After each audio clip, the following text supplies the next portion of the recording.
wa ni'mal wakil, ni'mal maula wa ni'man nasir, hasbunallah wa ni'mal wakil, ni'mal maula wa ni'man nasir. Sallu ala Nabi Muhammad.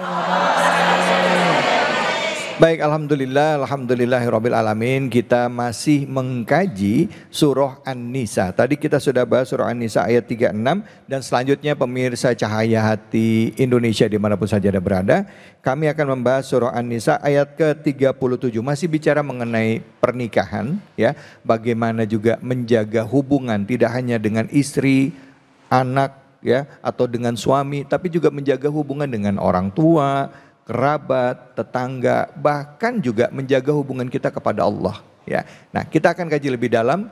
Tentunya untuk kesempatan kali ini sudah hadir guru kita, Ustazah Lulung. Silakan Ustazah, fadhal. Baik, barakallahu fikum, Kakak David, Halik, Ustadz yang ganteng, GGS ganteng-ganteng soleh. Masya Allah, ya alhamdulillahirrahmanirrahim, bismillahirrahmanirrahim. Jadi memang rumah tangga itu dari awal kita sudah belajar dengan guru-guru kita bahwa laki-laki adalah qawwam. Kemudian kita kalau ada pertengkaran bagaimana kita cara dengan bijaksana. Kalau ada kesalahan dari perempuan bahkan diberi sanksi kata Abu Thalha, yaitu kita nggak dikasih nafkah. Tapi kalau laki-laki yang punya salah maka dia wajib yang memberikan nafkah. Jadi memang Al-Quran itu sangat adil. Nah gimana kalau misalnya ternyata dalam rumah tangga ada yang pelit, kikir, bakhil, medit, koret, astagfirullahalazim.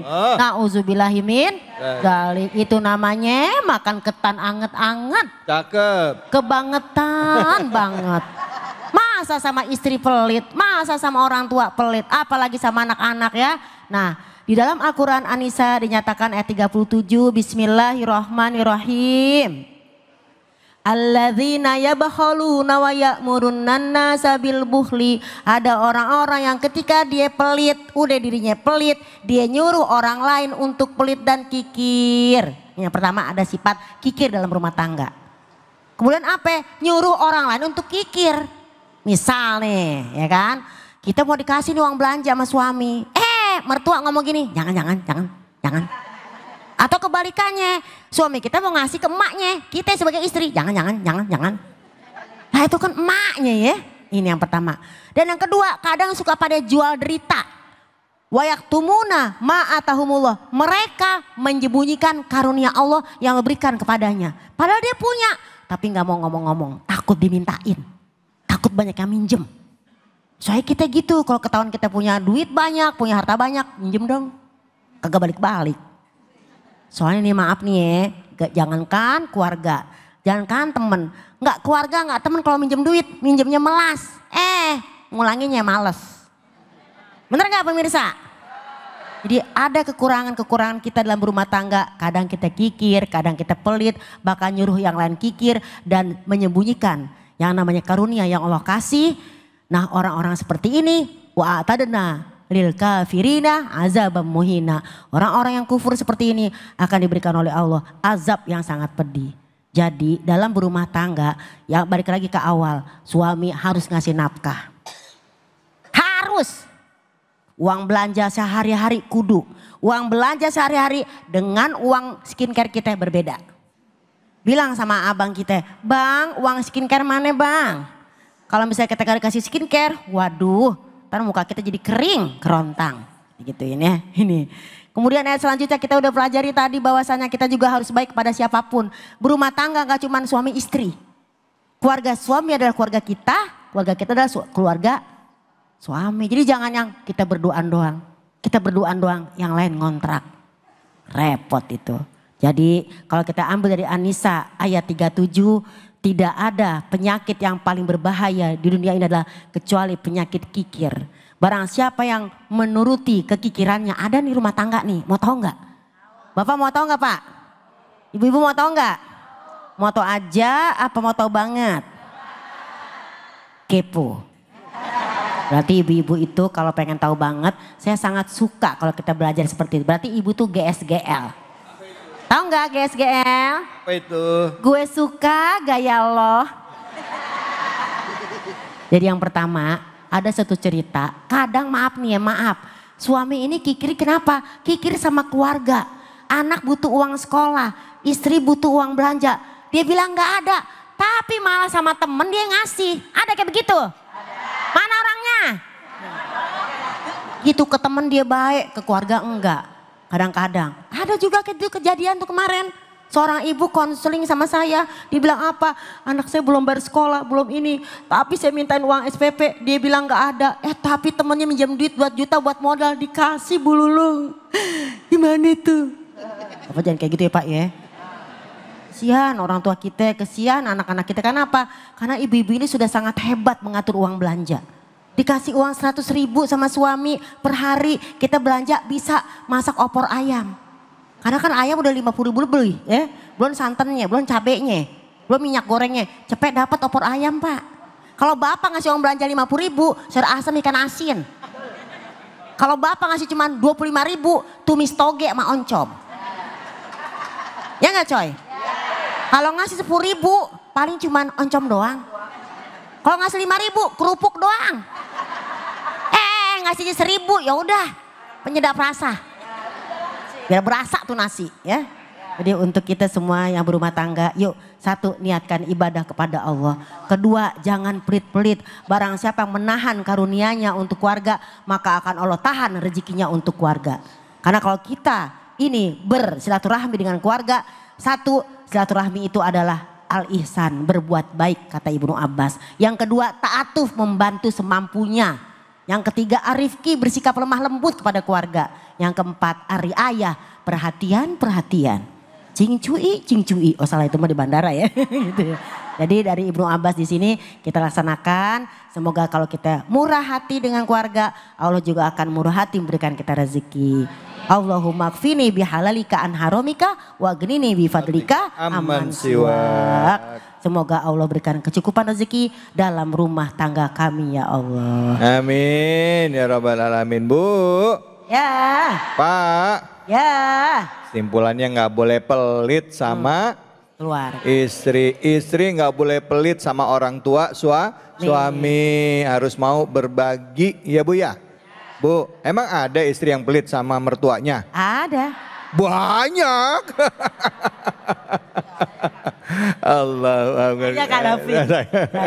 Saya enggak. Oke baik, alhamdulillah. Baik ibu-ibu, bapak-bapak, banyak hal yang kita dapatkan hari ini ya. Ternyata Al-Qur'an ya memberikan petunjuk kepada kita. Kita tahu memang Al-Qur'an itu hudal linnas. Kita tahu, kita baca pakai bahasa Arabnya, tapi maknanya nah hari ini kita kaji sama-sama. Ya Bu ya? Bu? Ya. Pak? Ya. Udah paham? Paham aja dah katanya. Yang mau nanya siapa? Angkat tangannya dong tolong.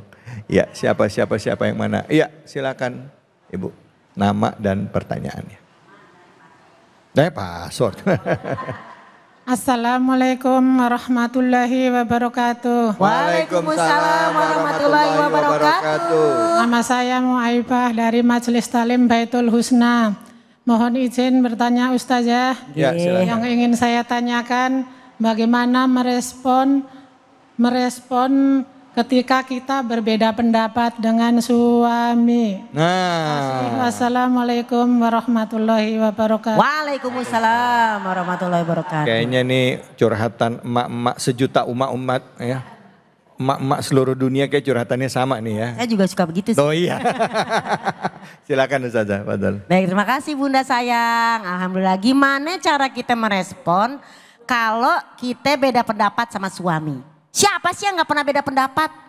Dalam majlis taklim, dalam komunitas, bahkan dalam sekecil apapun kita dengan keluarga, dengan anak, ya, dengan suami apalagi. Gimana cara respon kita? Kalau kita ngelawan kesannya kita gak hormat sama suami. Karena suami adalah ar-rijalu qawwamuna 'alan nisa. Tapi kalau misalnya kita iyain, kita gak setuju di hati. Yang pertama kalau kata surat Ali Imran, fabima rahmati minallah lintalahum. Karena dengan rahmat Allah kita harus bersikap lintalahum. Apa lintalahum? Lembut. Kita ini perempuan kadang-kadang maaf nih ya bapak-bapak ya. Bener kagak nih? Perempuan tuh suami baru ngomong 2 kata kita udah ribut. Maksud mama tuh gak begitu. Jadi begini apa ya? Ya baru juga kita mau ngomong. Bener gak? Benar nggak? Karena ibu tahu apa bapaknya kayak gimana. Betul ya Bu ya? Ya. Dibelain langsung tahu. Iya, saya mah tahu. Iya gitu. Benar ya gitu ya? Iya benar-benar. Terus. Jadi kadang-kadang kita suka nyolot duluan. Kata ibu kita, lo aja kali gue enggak. Gitu ya. Jadi kita pertama memang lintalahum, bersikap lembut dulu. Karena wanita itu kan dari tulang rusuk pria. Bahwa kita ini diciptakan harus lembut. Ketika sudah lintalahum, walau kunta fazon golizol kolbi lan faddu min haulik. Kalau kita udah ngotot duluan Bu, ya ngotot duluan, pengen menang sendiri. Mungkin kalau memang kita posisinya salah, kita ngotot duluan, maka lan faddu min haulik. Nanti takutnya pasangan kita menjauh. Menjauh bukan berarti fisik, udah nggak mau ngomong lagi sama kita.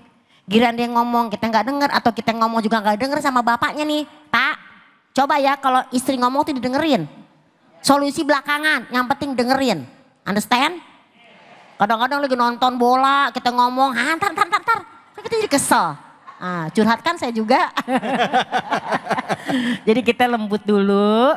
Terus kita di sini jangan keras hati. Kita lihat suami udah kenyang apa belum.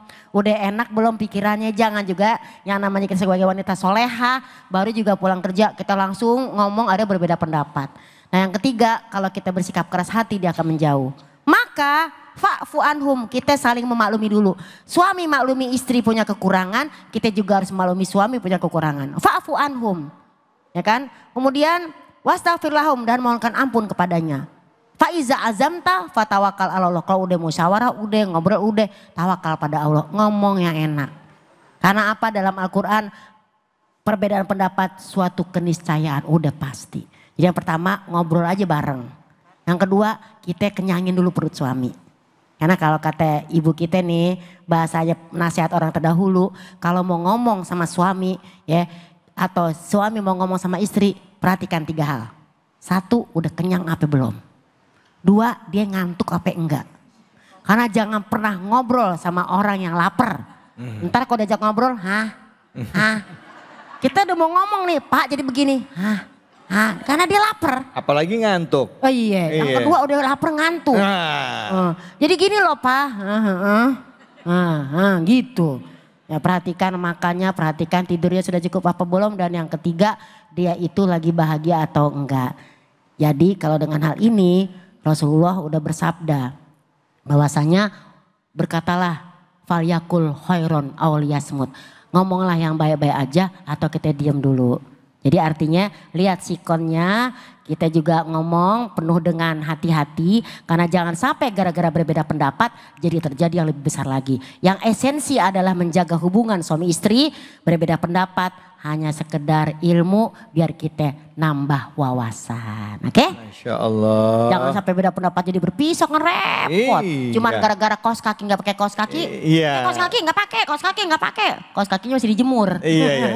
Yang menjadi masalah bukan beda pendapat. Yang sering kali bikin perceraian itu beda pendapatan kadang-kadang. Oh iya benar. Betul itu dia sering jadi masalah ya. Oke baik ibu-ibu bapak-bapak tadi kita udah sama-sama belajar lagi ya. Bahwa diingatkan tadi bahwa kalau ada perselisihan antara suami dengan istri, lihat dulu kondisi suaminya, kasih makan dulu, senangin dulu batinnya, habis itu baru ajak ngobrol.